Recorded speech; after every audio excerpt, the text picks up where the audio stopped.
প্রিয় দর্শক, এখানে মেয়েকে দর্শন করেছেন তার পিতায়, যে কারণে সাধারণ পাবলিক কিন্তু পুরো খেপে গেছেন। পুলিশ সহ কিন্তু মানতেছেন না, সাধারণ পাবলিককে কিন্তু গাড়ি পুলিশের গাড়ি সহ একটা দিয়ে দিচ্ছেন। মেয়েকে বাবাই ধর্ষণ করেছেন এমনটাই বক্তব্য রেখেছে। হ্যাঁ, আমরা এর বিচারটা আপনাদের কাছে যাবো, দেখি কিভাবে মেয়েকে বাবাই ধর্ষণ করে।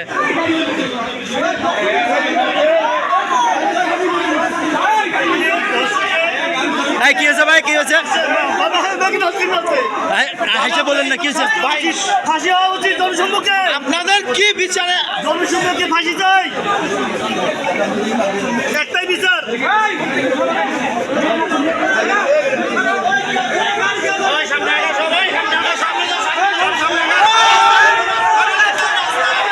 প্রিয় দর্শক, বাবা মেয়েকে দর্শন করেছে বিদায় কিন্তু আছে সাধারণ পাবলিক কিন্তু খেপে গেছেন।